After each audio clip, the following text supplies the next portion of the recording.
नमस्कार मित्रांनो, राज्यसेवा पूर्व परीक्षा 2025 ची तयारी तुम्ही करतायत. काही विद्यार्थ्यांनी रायटिंगची प्रॅक्टिस सुद्धा केलेली आहे.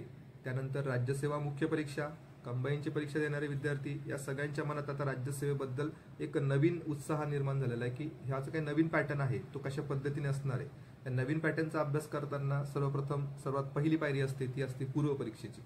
तर यामध्ये आपण पूर्व परीक्षेसाठी काय काय असायला पाहिजे, काय काय करायला पाहिजे, या 100 दिवसाचा काय प्लॅन असायला पाहिजे हे आपण सगळं बोलणार आहोतच.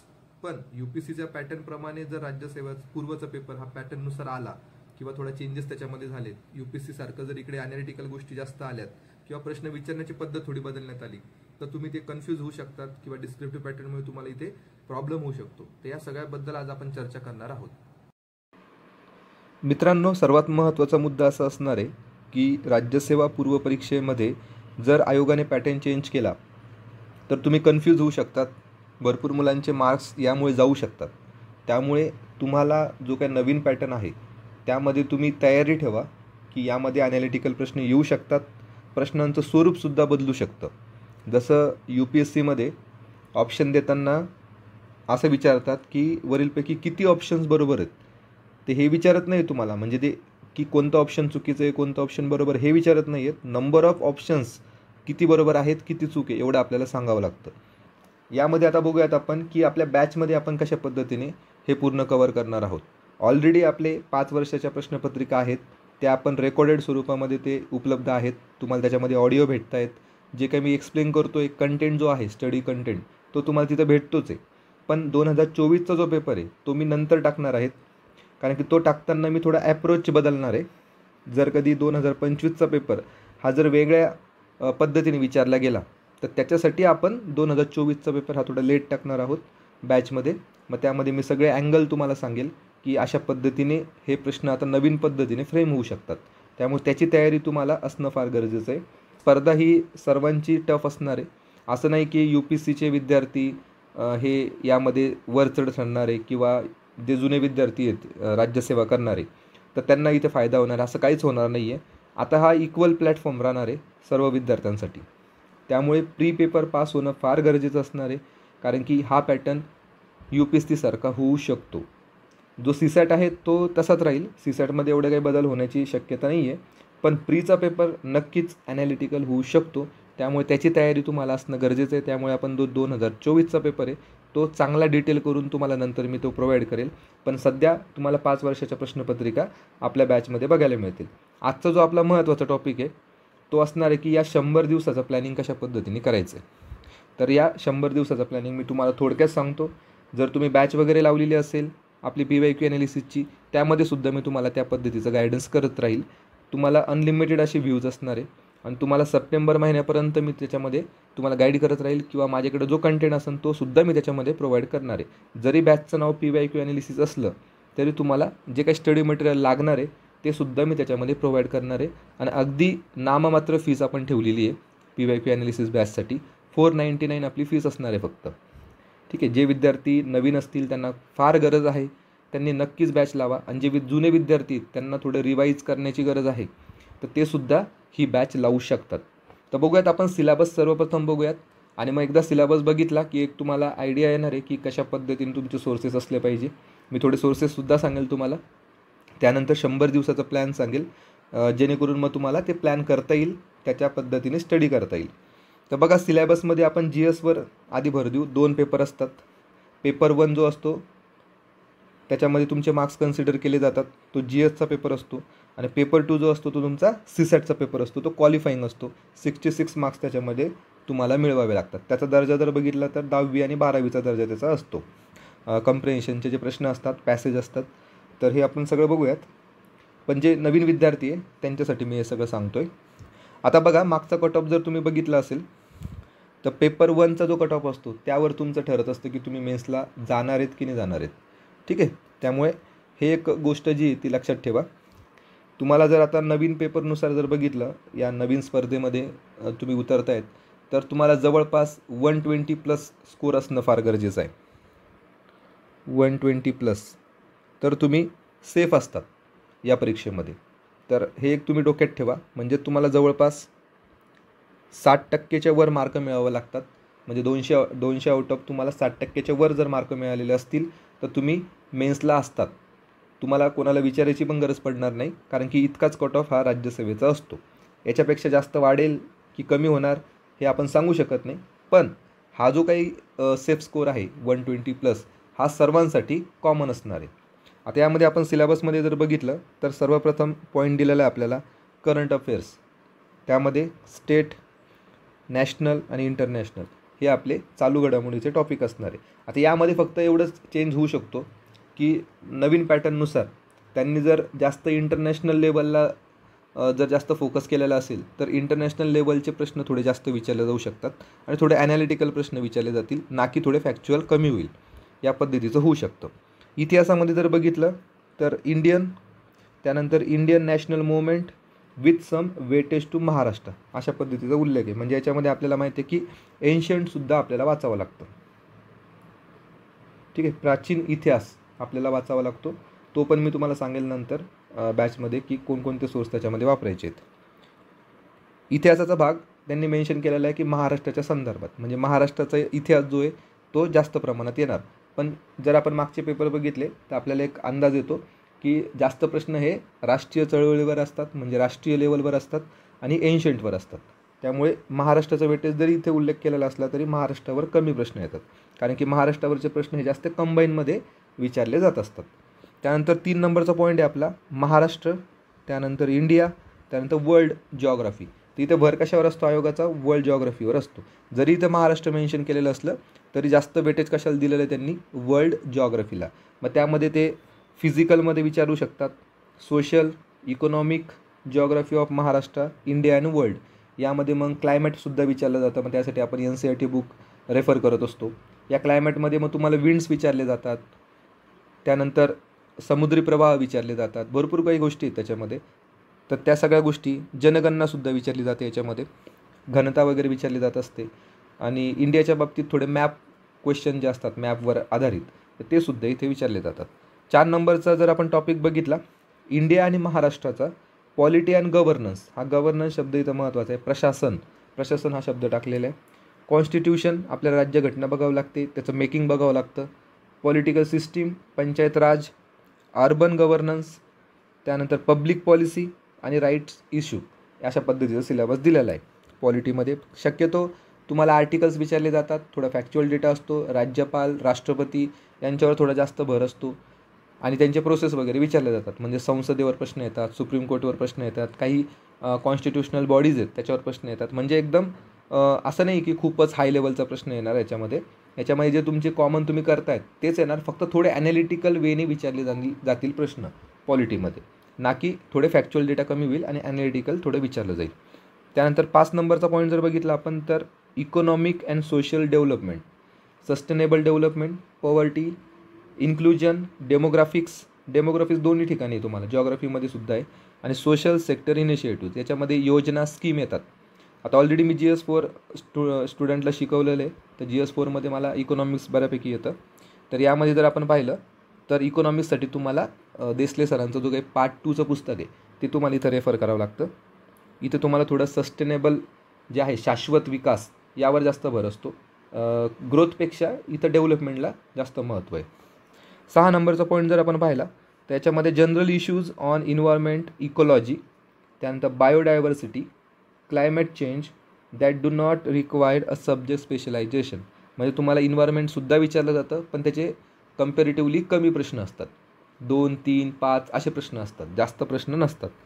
त्यानंतर 7 नंबरचा जो टॉपिक आहे सर्वात मोठा वेटेजमध्ये, त्याच्यावर जास्त प्रश्न येतात, तो आहे जनरल सायन्स. फक्त शब्द काय वापरलेला? General science. पण जनरल सायन्समध्ये काय काय येणार तुमचं? फिजिक्स येणार, केमिस्ट्री येणार, त्यानंतर बायोलॉजी येणार, त्यामध्ये बॉटनीसुद्धा येणार. बॉटनी आणि झूलॉजी हे दोन्ही पण त्या बायोलॉजीमध्ये येणार.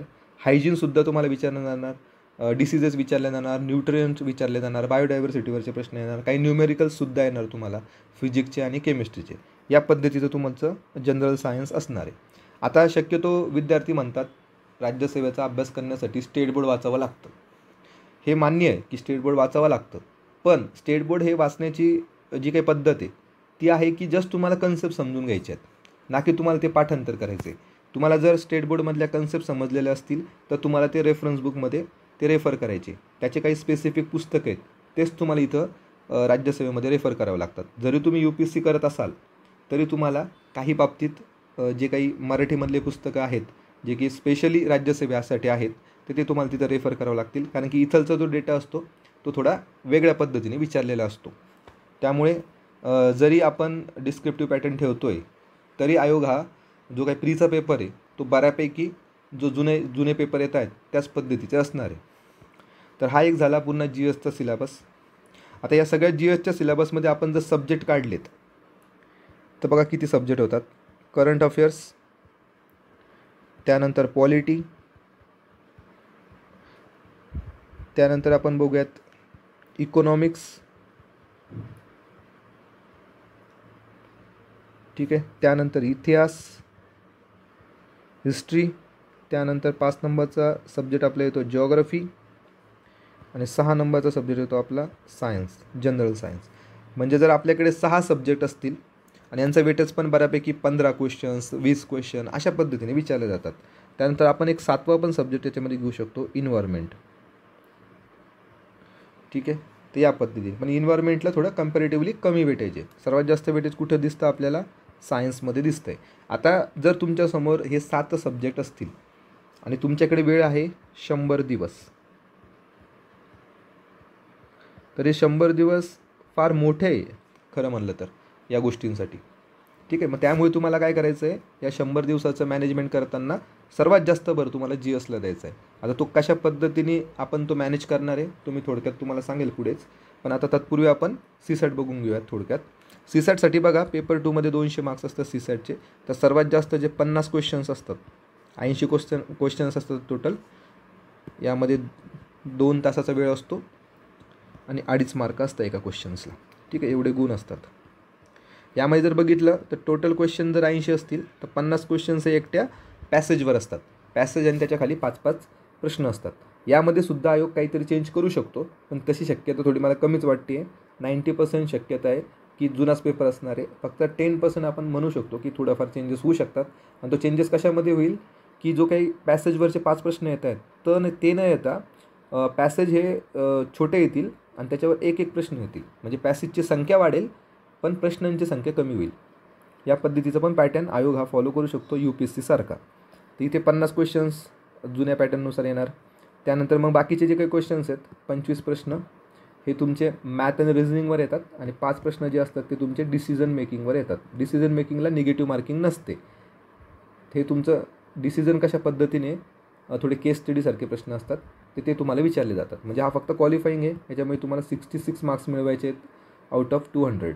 तर हा एक पॉईंट आहे CSATचा. CSAT हा बऱ्यापैकी विद्यार्थ्यांनी क्वालिफाय केलेला आहे. त्यामुळे याचं थोडं टेन्शन कमी घ्या तुम्ही.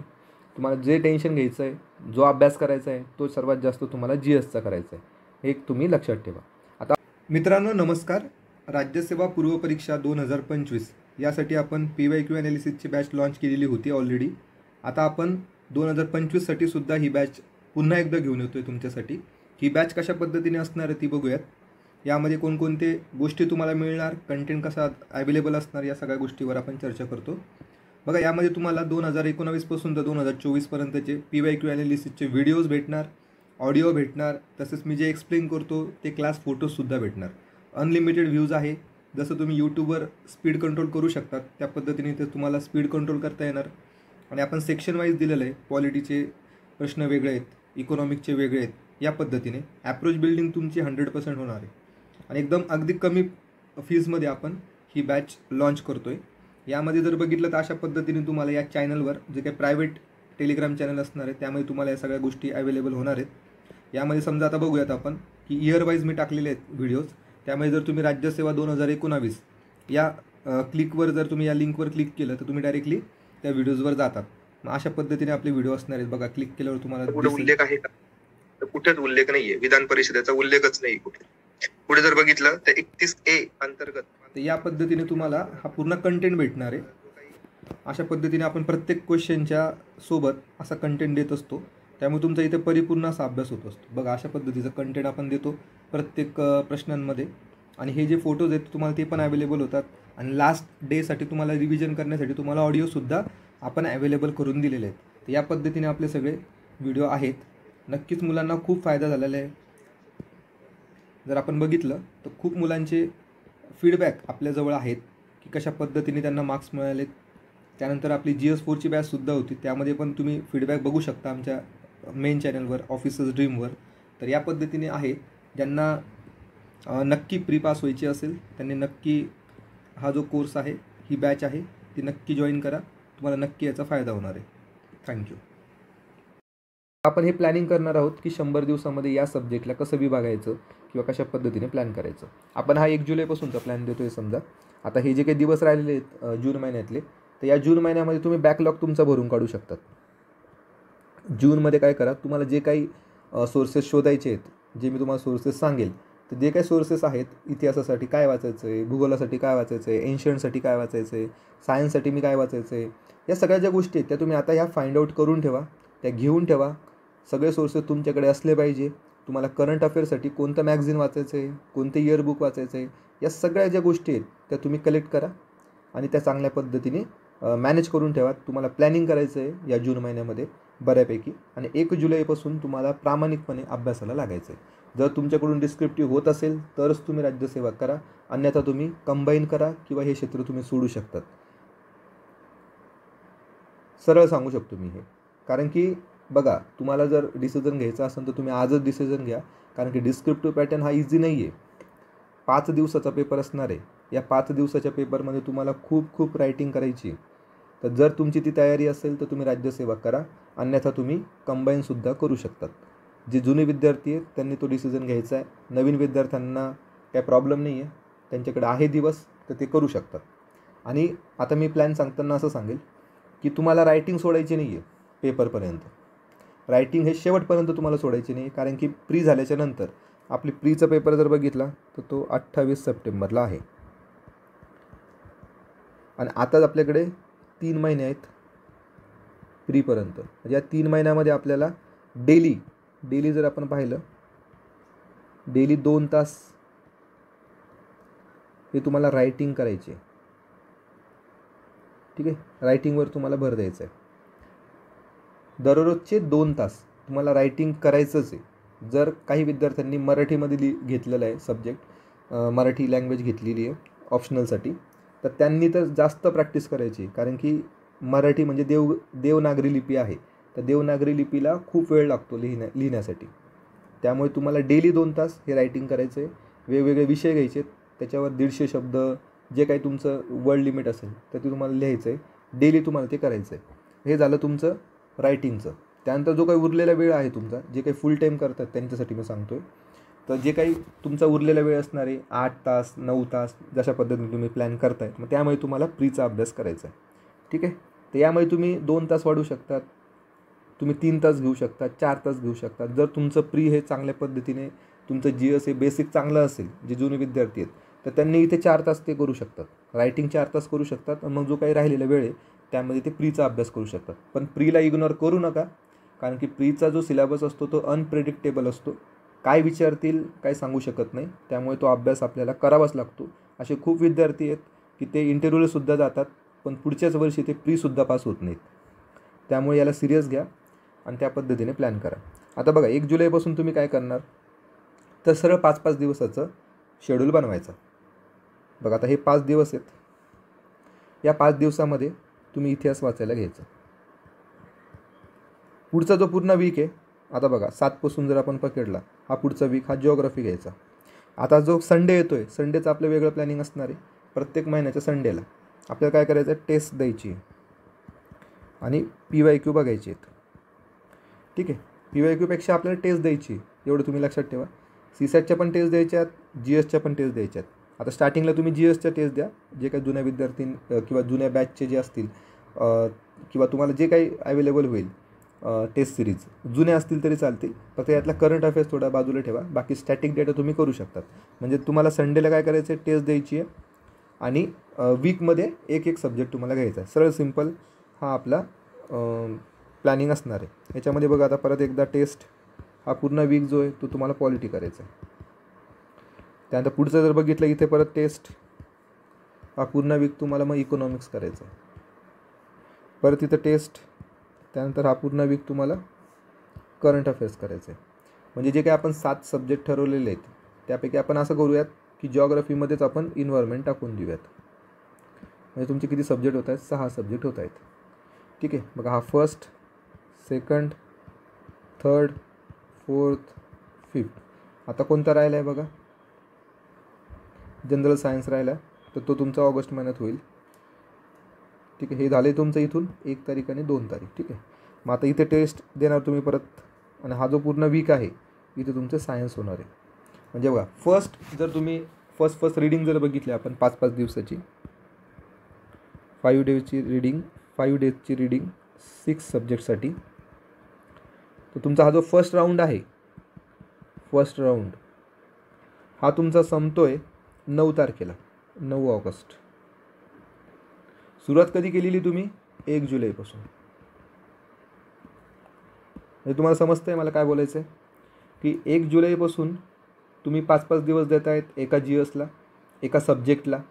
त्या सब्जेक्टमध्ये तुमचे सोर्सेस ऑलरेडी ठरलेले आहेत. तुम्हाला थरोली वाचायचं आहे, रीडिंग करायची फक्त, ओन्ली रीडिंग. तुम्हाला जितकं पण काही येत असेल, तुम्ही किती जरी हुशार असाल तरी पण मला तुम्हाला सांगायचं आहे की तुम्ही 0पासून सुरुवात करा. ठीक आहे.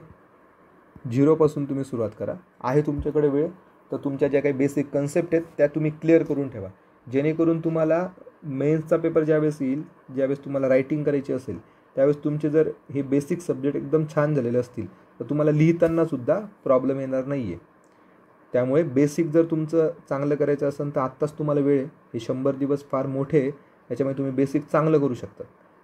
ठीक आहे. तुम्ही जरी जुने विद्यार्थी असला तरी तुम्हाला 0पासून सुरुवात करायची आहे. म्हणजे 1 जुलै ते 9 ऑगस्टपर्यंत 5-5 दिवस जर आपण दिलेत तर तुमचा फर्स्ट राऊंड कंप्लीट होतो.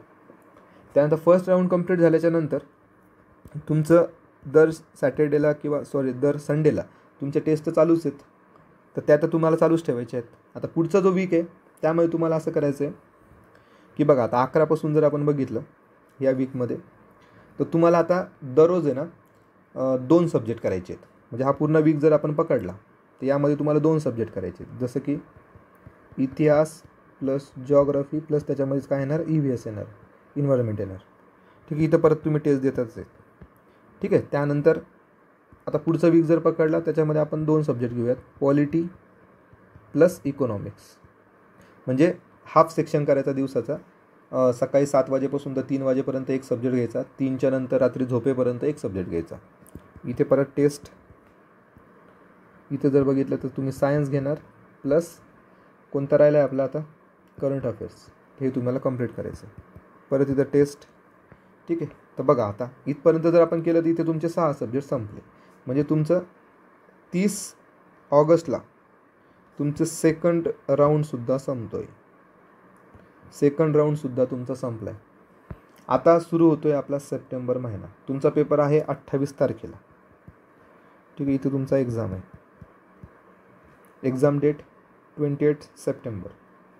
आता बघा हा सर्वात महत्त्वाचा पॉईंट असणार आहे. यामध्ये तुम्हाला कंपल्सरी, मी तुम्हाला सांगतो आहे कंपल्सरी, तुम्हाला 1 तारखेपासून तर 6 तारखेपर्यंत हा जो काही पूर्ण वीक आहे इथं फक्त तुम्हाला टेस्ट द्यायचे आहेत. म्हणजे इथं सकाळी फर्स्ट टेस्ट द्यायची, त्याचं ॲनालिसिस करायचं, second test, third test, fourth test, 5 test आणि 6 टेस्ट, अशा 6 टेस्ट तुम्हाला इथं द्यायचे आहेत आणि प्रत्येकाचं ॲनालिसिस करायचं. आणि रविवारी तुम्हाला CSATचा पेपर द्यायचा, CSAT टेस्ट. ठीक आहे. बघा आता समजा तुम्ही फर्स्ट मंडेला फुल टेस्ट दिली, फुल सिलेबसवरची टेस्ट दिली, ती दिली तुम्ही समजा 10 ते 12 या वेळेमध्ये दिली, 2 तास असतात तुमच्याकडे, या वेळेमध्ये तुम्ही टेस्ट दिली. त्यानंतर जो उरलेला वेळ आहे तुमचा 12च्या नंतर जो उरलेला वेळ त्याच्यामध्ये फक्त ॲनालिसिस करायचं त्या टेस्टचं, दुसरं काहीही घ्यायचं नाही हातामध्ये, कारण की तुमचा ऑलरेडी अभ्यास झालेला आहे. तुम्ही 2 राऊंड ऑलरेडी कंप्लीट केलेले आहे, त्या पुस्तकाला तुम्ही ऑलरेडी चाललेलं आहे. ठीक आहे. तुम्ही त्यामध्येच नोट्स काढलेले सुद्धा आहे. इथं तुम्ही नोट्ससुद्धा काढायच्या या ऑगस्ट महिन्यामध्ये आणि जुलै महिन्यामध्ये तुम्ही नोट्ससुद्धा काढायचे आहेत. ठीक आहे. त्या नोट्स तुमच्याकडे असतीलच. आणि ॲनालिसिस करताना लक्षात ठेवायचं की आपलं काय चुकतं आहे, कशामुळे चुकतं आहे, आपल्याला इलिमिनेशन मेथड येत नाही का, लॉजिक आपल्याला लागत नाही का, त्या सगळ्या गोष्टी इथं फॉलो करायच्या.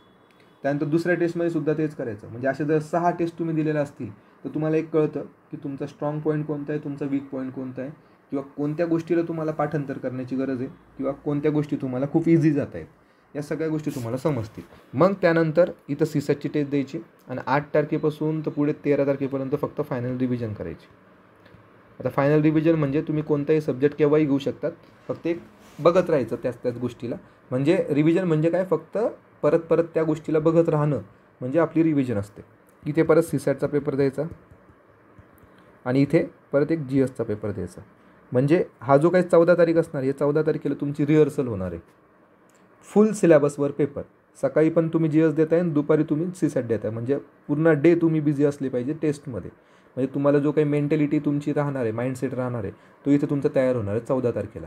म्हणजे बघा 28 तारखेला पेपर आहे, पण तुम्ही 2 वीक आधीच 14 तारखेला ती रिहर्सल करताय. म्हणजे तुमच्या माइंडला एक सवय लागेल की सकाळचा पेपर, त्यामधला गॅप आणि त्यानंतर दुसरा पेपर, यामध्ये जे काही माइंडसेट असतो, जे काही एनर्जी मेंटेन करावं लागते, तर ते सगळं तुम्हाला इथे बघता येईल. तुमच्या चुका इथं तुम्हाला सुधारता येतील. म्हणजे 14 तारखेला तुम्हाला फुल सिलेबसवरचा फुल डेचा पेपर द्यायचा आहे. आणि तो पण एका चांगल्या इन्व्हायरमेंटमध्ये. जर तुम्हाला कुठे अवेलेबल होत असेल अशा टेस्ट, तर तुम्ही तिथं जाऊन पेपर द्या. कारण की त्या क्राऊडचा तुम्हाला त्याचा इम्पॅक्ट तुमच्यावर पडत असतो आणि ते स्ट्रेस मेंटेन होत असतं. ठीक आहे. जेव्हा तुमच्यावर स्ट्रेस येतं त्यावेळेस तुम्ही कसे परफॉर्मन्स करतात हे सर्वात इम्पॉर्टंट तिथे असतं. त्यानंतर इथे पण तुमचं फायनल रिव्हिजन असणार आहे, इथे पण तुमचं फायनल रिव्हिजन असणार आहे. या पद्धतीने स्वीट अँड सिम्पल प्लॅन तुम्ही प्रॉपर फॉलो करा. नंतर असं म्हणू नका की वेळ गेला आहे सर, आता खूप कमी वेळ राहिलेले आहेत, माझं हे वाचायचं राहिलं, माझं ते वाचायचं राहिलं. हे करण्यात काहीच अर्थ नाही. ठीक आहे. आता तुमच्याकडे जर 100 दिवस असतील तर प्रॉपर 5-5 दिवसाचे किंवा वीक, एक वीक धरायचा. त्या एका वीकमध्ये एकच GS घ्यायचा, त्याला परिपूर्ण संपवायचं. दररोज 4 तास 2 तास तुम्हाला जसं ॲवेलेबल असतील वेळ, त्या वेळेनुसार तुम्हाला 2 तास रायटिंग करायची म्हणजे करायचीच आहे. रायटिंगने तुम्हाला काय होणार आहे, तुमचं बेसिक पक्कं होणार आहे आणि सगळ्या गोष्टी तुम्ही मेंटेन करू शकतात. आणि तुम्हाला अशी भीतीसुद्धा राहणार नाही प्री झाल्याच्या नंतर की मी रायटिंगची प्रॅक्टिस केली नाही. जर तुम्ही प्रीच्या आधीपासून रायटिंगची प्रॅक्टिस करतायत तर तुम्हाला तो नंतर एज भेटणार आहे. बाकीचे विद्यार्थी हे रिझल्ट लागल्यावर रायटिंग चालू करतील किंवा प्री झाल्यावर रायटिंग चालू करतील. पण तुम्ही जर या 100 दिवसापासूनच रायटिंग सुरू करत असाल तर तुमचा नक्कीच फायदा होणार आहे. ठीक आहे. तर या पद्धतीने हा स्वीट अँड सिम्पल प्लॅन असणार आहे. ज्या विद्यार्थ्यांना आमची PYQ ॲनालिसिसची बॅच घ्यायची आहे, त्यामध्ये 2024चा पेपरसुद्धा मी लवकरच अपलोड करेल आणि स्टडी मटेरियलसुद्धा मी तुम्हाला तिथे देईल. तर ते लगेच बॅच जॉईन करू शकता. तुम्ही ॲडमिशन सुरू झालेले आहेत ऑलरेडी. तुम्ही 499 पे करून तुम्ही या बॅचला इनरोल करू शकता. अर्बन क्लाउड हे माझा टेलिग्रामचा ID आहे, पर्सनल ID, आणि ऑफिसर्स ड्रीम हे माझं टेलिग्राम चॅनल आहे. तिथं जाऊन तुम्ही सगळी माहिती घेऊ शकता. ऑलरेडी आपली बॅच ही खूप मुलांनी घेतलेली आहे. त्यांचा फीडबॅक पण खूप छान पद्धतीने आहे. GS4ची सुद्धा बॅच आपली खूप गाजलेली आहे. तर या सगळ्या गोष्टींमध्ये तुम्ही निर्णय घ्या आणि लगेच कामाला लागा. नक्कीच तुमचा फायदा होईल. थँक्यू.